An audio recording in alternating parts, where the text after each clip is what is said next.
They were only 8 when it happened. The bell had rung.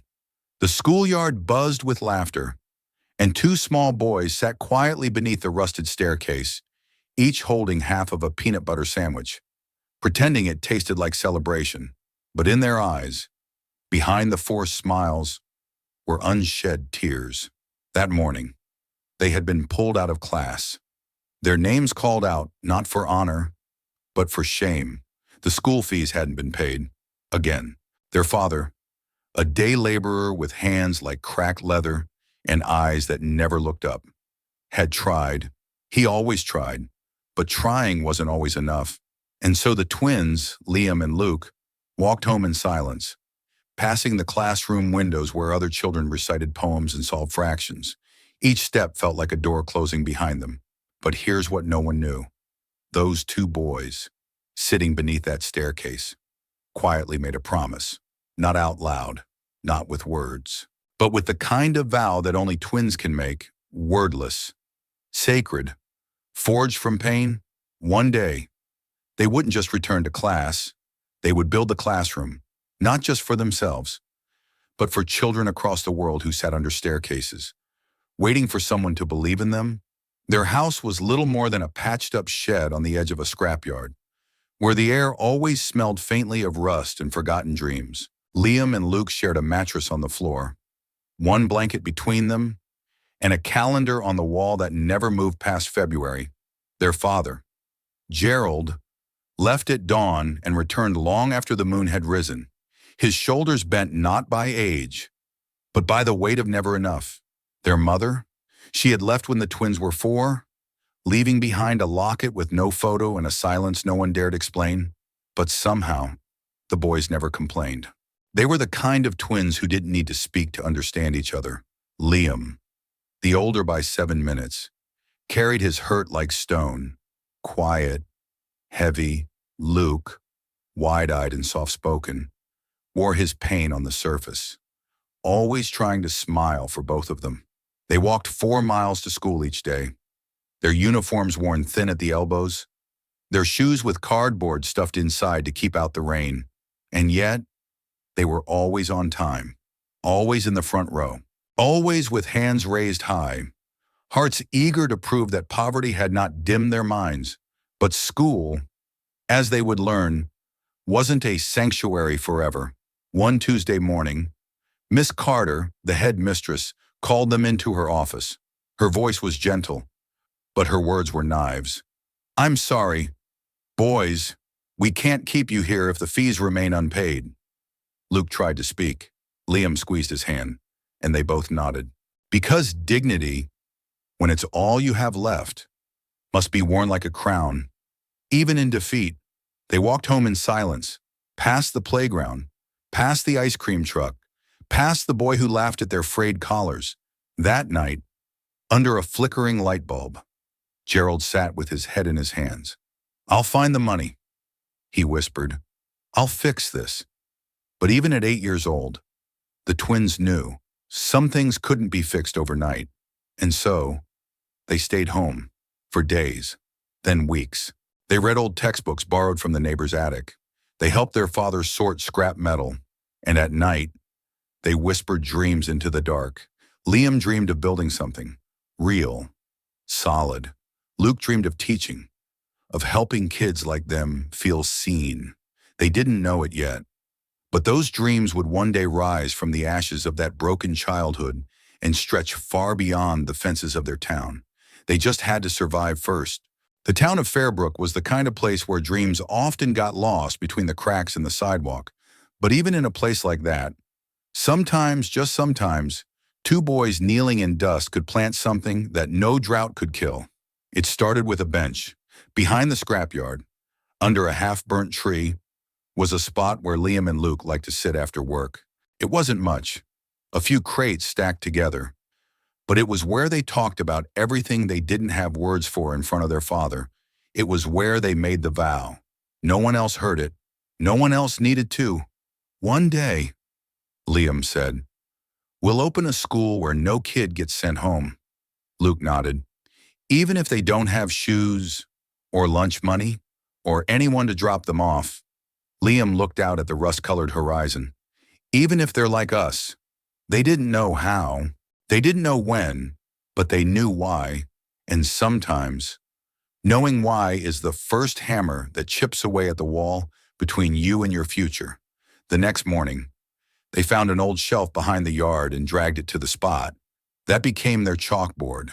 They stole bits of charcoal from the fire pit. That became their pencils. And they started teaching each other. One would pretend to be the student, the other the teacher. Then they'd switch. "I'll be Mr.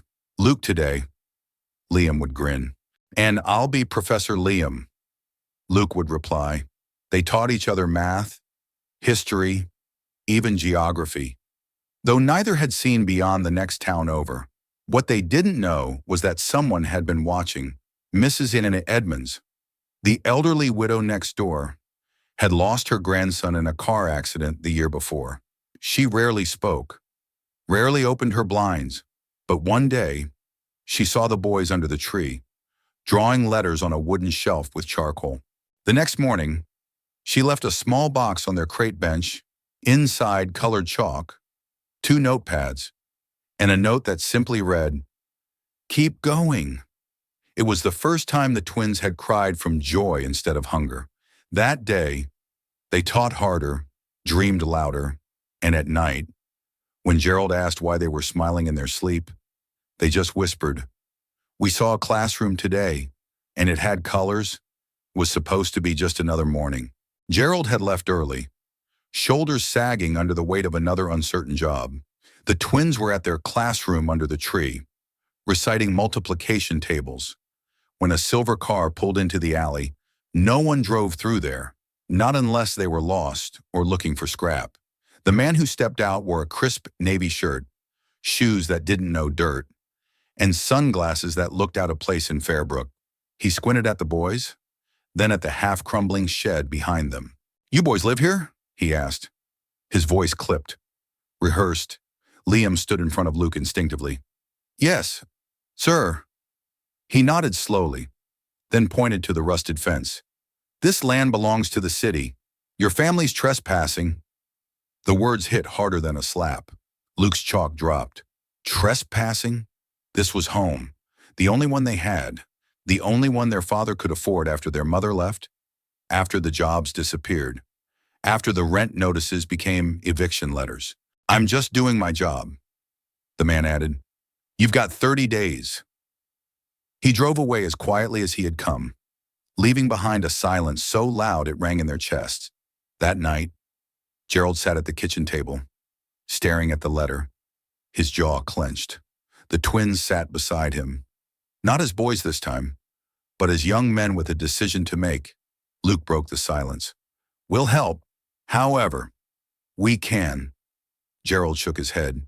"Your children," Liam met his eyes. "We're your children." It was then that something shifted. The dream of a school was still alive. But now, it had to wait, because survival had called. And the boys answered. They started waking up earlier. Luke found odd jobs, sweeping stores, running errands for neighbors. Liam hauled scrap metal with Gerald, sometimes working 12 hours without complaint. At night, they took turns reading to each other by candlelight. Not textbooks anymore, but business guides borrowed from the library. They began learning not just how to dream, but how to build. One night, Luke drew something in his notebook.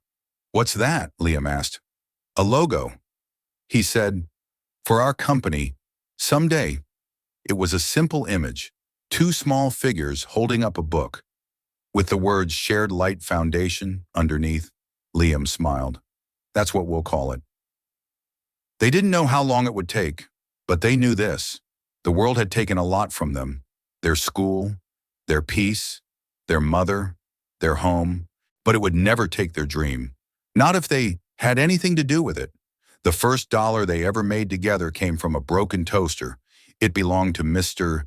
Hammett, a grumpy old mechanic who never smiled unless he was yelling. But one Saturday, as Liam helped Gerald sort copper from a demolished dryer, he noticed the toaster tossed among the junk, its cord still intact. Curious, he brought it home. Luke spent hours watching repair videos on the Samsung Galaxy S10 Plus, They borrowed from the library kiosk. With nothing but a screwdriver, electrical tape, and a paperclip, they made it work again. They brought it back to Mr. Hammett the next day, half expecting him to shout. Instead, he stared. "You fix this?" They nodded. He tossed them a $10 bill. "Next time, try a lawnmower." That's how it started. By the time they were 13, L&L Repairs was written in chalk on every spare wall in town. They fixed blenders, fans, and DVD players. They never overcharged, often working for barter, a bag of rice, a loaf of bread, a second-hand jacket. Luke even received a Carrie Smecker pant from a grateful neighbor, which he wore proudly, no matter how oversized it was. But more than money, they earned something far rarer: trust. People began to know them not just as those poor twins, but as the boys who fix things. Slowly, their world grew. They learned how to speak to people, how to listen. Gerald, once silent at the dinner table, began to share old stories from his youth about how he had once dreamed of becoming an engineer, but dropped out to care for his dying parents. "You're fixing more than machines. Boys," he said one night, "you're fixing our name." At 15, they pooled their savings, $321, and bought a broken-down food cart. It was ugly, rusty, and missing 2 wheels. But to them, it looked like a spaceship. They painted it bright blue, added a shelf, fitted in a second-hand stove. They called it Twin Flames and sold grilled cheese sandwiches after school. Luke would greet customers with his warm smile and a joke. Liam handled the grill with precision, wearing a t-shirt with the word Queen written across it, ironically gifted by a punk rocker who couldn't pay for his toaster repair. Business boomed. By 17, they were paying their father's rent. By 18, they had 3 carts and 2 employees, but they never stopped saving. Every spare dollar went into a jar labeled classroom. They still remembered that wooden shelf, the chalk, the silence after being sent home. That silence had become their fuel, and now it was time to make noise.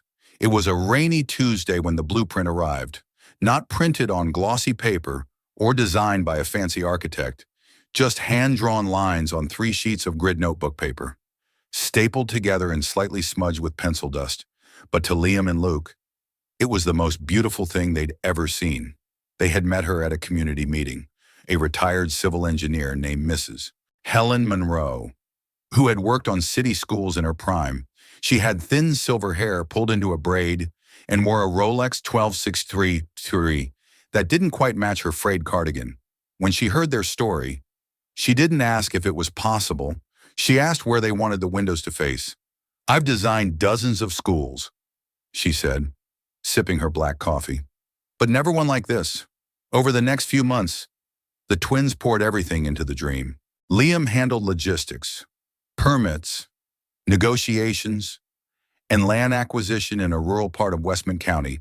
Luke curated the curriculum, focused on access for kids from immigrant families, single-parent homes, and those like themselves. Bright, forgotten, invisible. They called it the Shared Light School.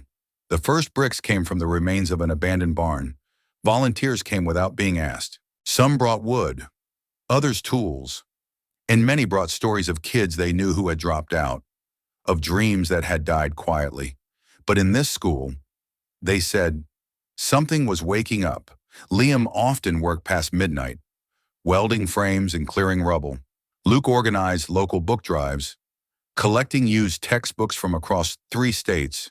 Gerald, now older and slower, showed up every day, sweeping the walkways and wiping windows with trembling hands.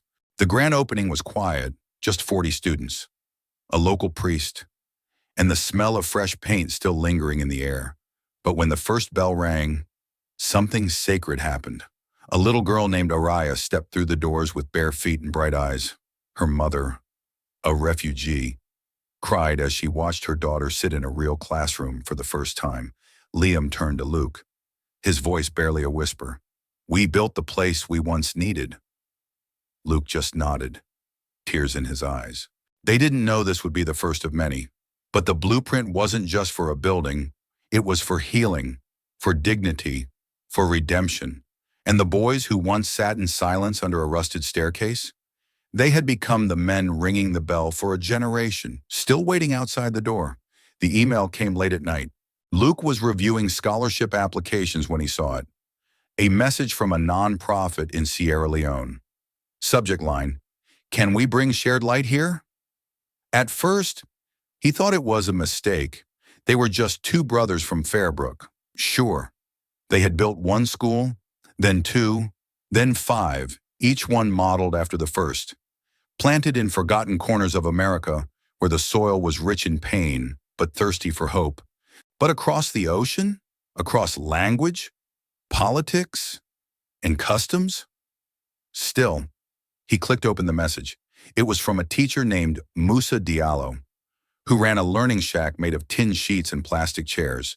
He'd heard about shared light through a viral video, a 2-minute interview clip with Luke and Liam that someone had translated into French and posted to TikTok. The story had gone global. Musa wrote, "I saw myself in your story. My students sit on the floor. Some don't eat before class. But they come. Every day. Can your light reach here? Too?" Luke stared at the screen, then ran outside into the freezing night air. Liam was in the backyard, patching the brakes on a Mercedes 190 SL they'd restored as part of a teen vocational program. Without a word, Luke handed him the phone. Liam read the message, slowly, twice, then looked up. "We're going." That year, they left the country for the first time. With 2 suitcases, 5 volunteers, and more courage than cash. They landed in Sierra Leone under monsoon skies. What they found was not just poverty, it was brilliance waiting to be believed in. The children in Musa's school had never touched a computer, but they could recite poetry in 3 languages. They had never seen an iPad, but could fix radios with bottle caps and thread. Liam stood in the back of the class one day, watching a boy solve an equation on the chalkboard with a broken stub of white. He whispered to Luke, "That's us, 15 years ago." They built the 6th shared light school there. It had solar panels, a rainwater collection system, and walls painted with murals of children holding up books like torches. Luke gave the first lesson. Liam fixed the wiring in the generator. They didn't just bring education, they brought memory. They brought proof. From there, the requests multiplied. Cambodia, Peru, Jordan, Ukraine, and the twins never said no. They didn't always have enough money, but they had the story, and people funded what they could feel.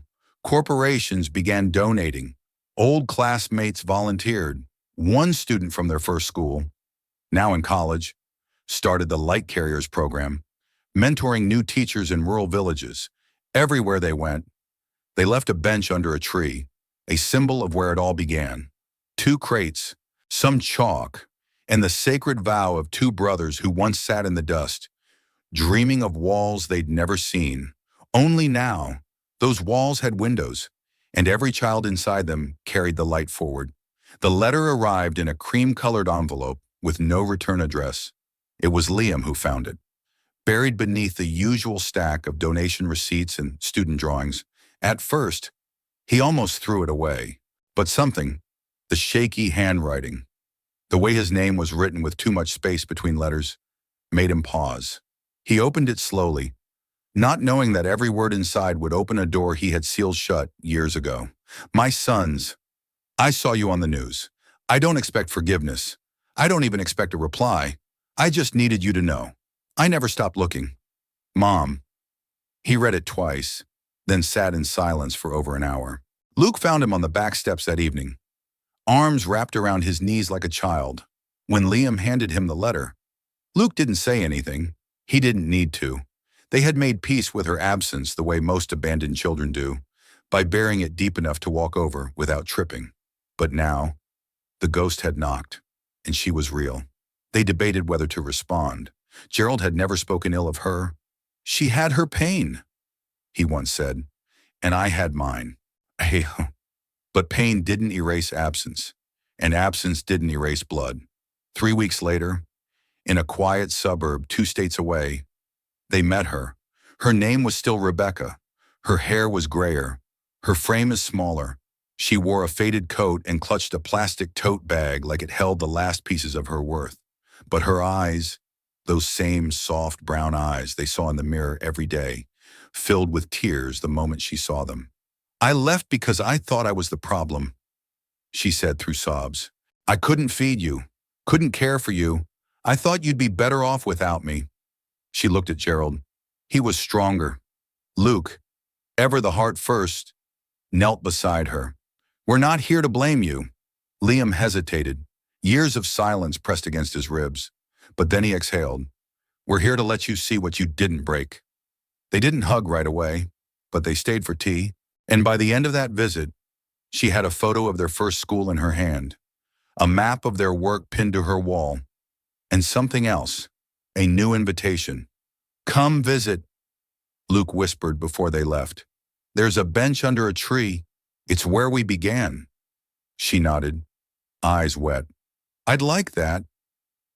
The auditorium was filled with polished shoes, shining cameras, and applause that came in waves.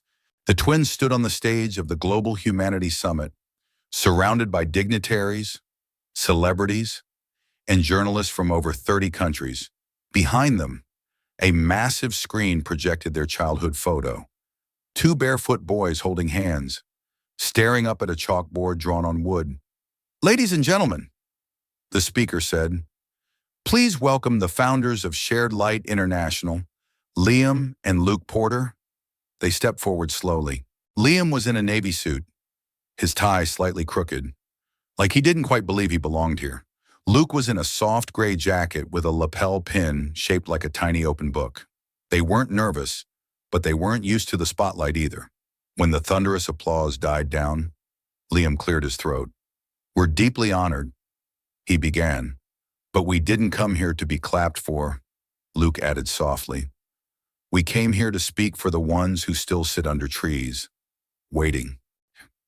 He told the story of Musa's school, of Araya's bare feet, of their father sweeping the halls of a dream that was never his but which he guarded like gold. He shared how their first donation had come from an elderly neighbor, how their first student had been a boy with a stutter and perfect pitch. The room grew quiet, and then Liam held up something small, a photograph of 2 crates beneath a tree, with faint chalk marks still visible on the wood. "This," he said, "is where our education began, not in a classroom, not in a textbook, but in loss and love and a promise between brothers." That moment became the most shared clip from the summit.